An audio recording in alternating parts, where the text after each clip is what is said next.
Hello, welcome, Cabbage here. In War of the Visions JP, let's do some first impressions of Tifa, Barrett, and Aerith. I was really wondering how to kind of structure this video in order to talk about these new units. I went to Game 8 and then I actually recorded a video where I looked at all the skills and talked about them.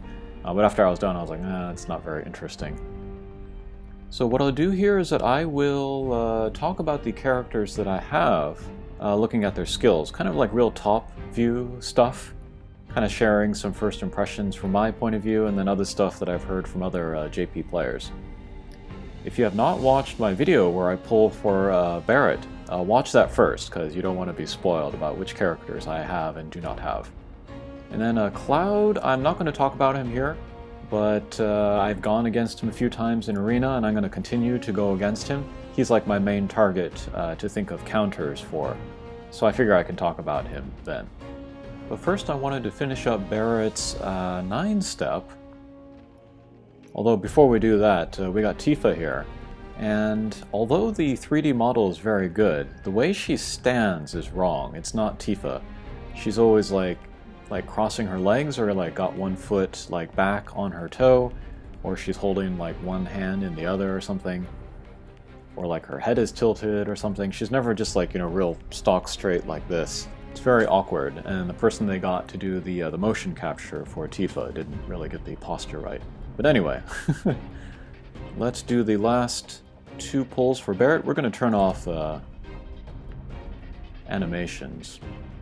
And once in a while I get comments from people saying that it makes them feel weird to use a paid Vision Ore to pull for free Vision Ore stuff. But that's just the way it is in JP. I don't get the benefit of foresight here, so stuff just appears all of a sudden and I have to decide in the moment if I want that or not. And I'm not going to save free Vision Ore for something that might appear in the future. So yeah, this is how it's going to be. Alright, but 2 pulls. Hoping for more Barrett and Aerith shards. No, nothing there, alright. Flowers is good. Okay, last pull, we'll get the 80 Barrett shards.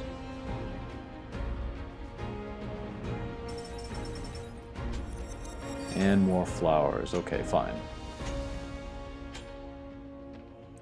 And then I will pull this Aerith 9-step up. But what I'm going to do is I'm going to wait for the 1.5 anniversary.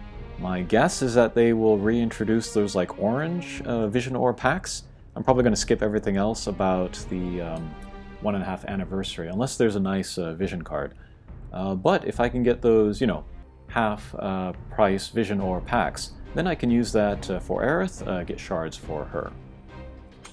So yeah, we can look forward to that. There's a long time left for this collaboration, so that should be possible. Okay, but I have Barrett and Aerith here. But let's talk about Tifa first. Maybe people are most interested in her because she is a handout unit.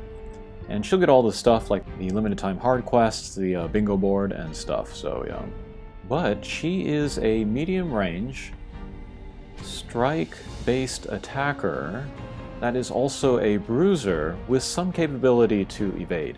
I think a lot of people in Global are billing her as an evade unit that has some survivability stuff, like another 2B, but it's the opposite actually. She's a bruiser that can maybe evade. But real quick sub-jobs, Ninja and Paladin. Ninja will give her nice movement. Paladin will give her some survivability stuff. So she's got Sentinel, and then she's got that 3x barrier, which is very nice. If you've used Augurs, you know how nice that is. One funny thing, she does not have the Immortal Spirit, but she has that in her main job Monk for some reason. Where is that?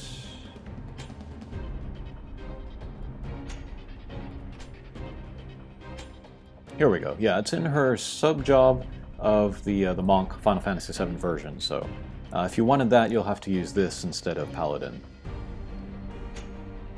But as we can see, some long-range attacks, some AoE. She has multiple hit attacks as well, so that could be nice for raids. Got a little bit of status effects. I see stun and stuff. And then for support abilities, see HP and defense up, adds to her bruiseriness. Here's strike attack up and also gained AP up. That's nice. Reaction abilities, she has a counter chakra. That's kind of cool. Restore HP and then also cure some status effects. One very interesting thing about her is that she has a self buff, which will increase the power of her regular attacks. And then yesterday I saw a video where she had that self buff, and then she was also hit by Mont's Limit Break, which gave her Berserk, which also raises the regular attacks, and she was doing like 6,000 damage, regular attacks to Mega Mons. That was pretty crazy. Okay, and then for EX jobs, let's see, Rise Beat will get a greater area of effect. So there's that. Maybe it'll get like a greater range, I think. Maybe a greater AoE effect.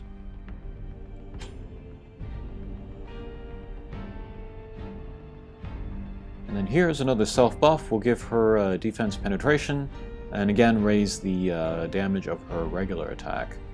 And then her job level 25 stat node is luck up. And then her level 25 skill, let's see, 2-hit attack for big damage at medium range.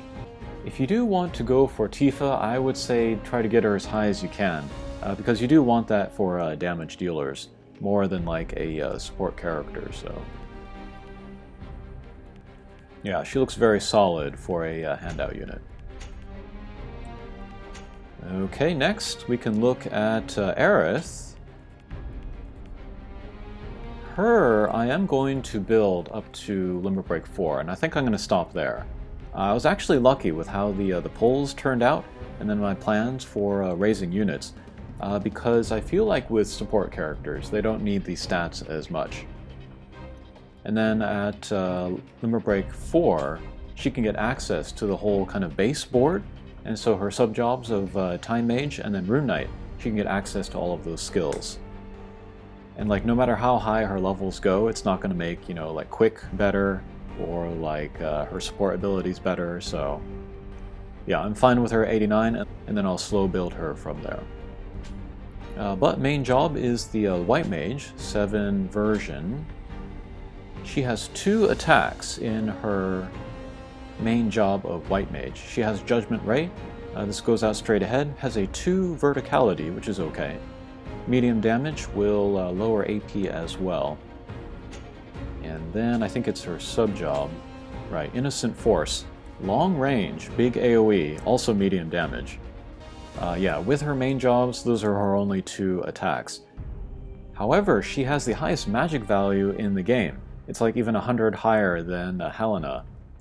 I think kind of the basic build for her is going to be as a healer and like some support stuff, but you could build her for damage. That might be an interesting way to take her, and if that way is really viable, that would maybe inspire me to take her to EX jobs and level her up there. But as a support character, I think level 89 is going to be fine with her. Sub-jobs Time Mage and Rune Knight. Time Mage, she'll get haste and quick. Also Comet, I think. That could be another attack option. And then Rune Knight, this is actually a little bit underwhelming because she doesn't get that hazard strike or whatever it is. It like drains her own HP and then does like a small AoE attack for lots of damage. If she got that, I think she would be a terrific damage source, but she doesn't have it, so. She has little things, you know, break water resistance, water blade, drain evoke, which does small damage. But yeah, if you did want to do the damage, it's probably going to be through her main job.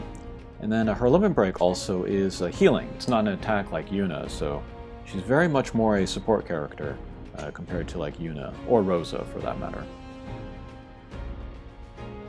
But support abilities, we got Spirit and Healing Efficacy up. Here's a max TP up.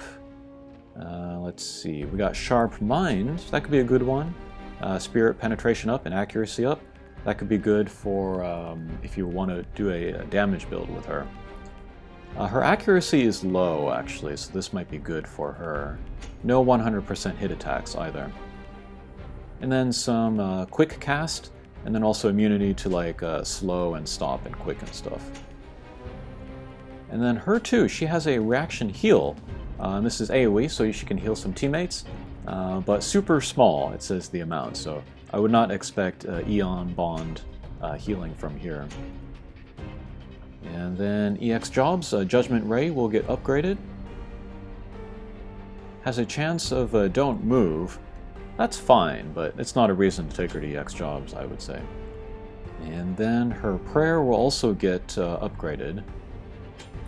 Let's see, Prayer before is just a range AoE heal. Upgraded will also buff Spirit, nice against magic users, but again, not really a reason for me to want to take her to EX Jobs. Her stat node is Magic Up, that would be good for more damage. And then Re-Raise as the job level 25 skill. This is the same as Yuna. A lot of people love this skill, I don't, so yeah, this is, again, not a reason to take her to EX Jobs for me.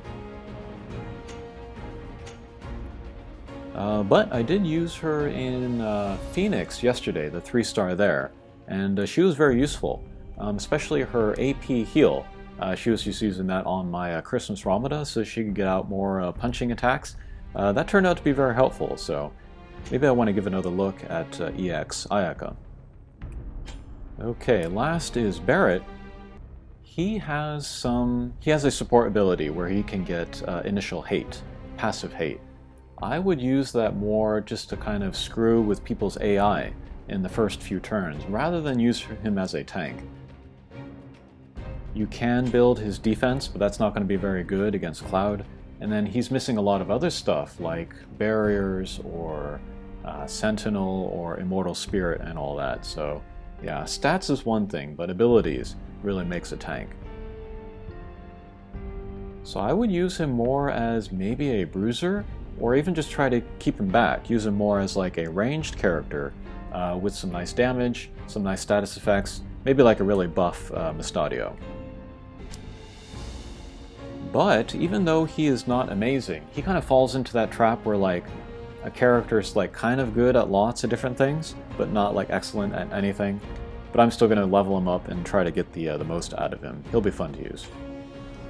But we see some medium range attacks here, some breaks, like defense breaks, attack breaks. He has multiple hit skills, good for raids. Self buff for defense up. This is kind of funny. This is his Gunner Final Fantasy VII job, but he gets a strike attack. And then this is AoE, has a chance of don't move on people around him. So that could maybe like stick guys to him. That could be an interesting mechanic to use.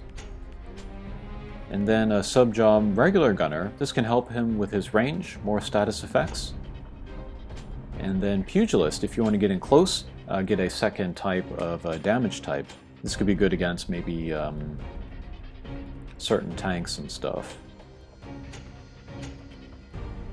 And then support ability, I actually have the 2 Gunner ones. Raises damage, raise his range.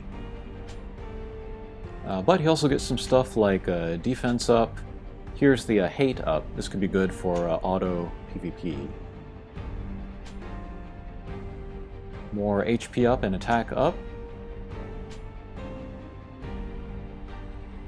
And then counter abilities, he can like break agility, counter attacks, counter shots, yeah. And then his limit break, this is another kind of medium range with a status effect, confusion. Not quite as good as Berserk, but still pretty good. And then EX Jobs, his self buff will get a improvement. Before it was just defense up, now it'll be attack and defense up, so that would be good. Here Fuel Burst will get a upgrade. Will break defense and then has a chance to cast slow. That is this one, medium range, single target. And then the level 120 skill, this looks like fun. This is an AoE attack that is very short range, but projectile type, so that's interesting. And then also we'll cancel Guts or Courage, so very situational, but could be very good. I do want to push to get Barrett to level 120. Okay, so that was a kind of a first look at 3 of the Final Fantasy VII characters, some more polls. And then later this week I want to do more Cloud counter videos. I'll do a review of UR of course. But yeah, still lots to do this week. Alright, thanks for watching and we'll see you again. Take care.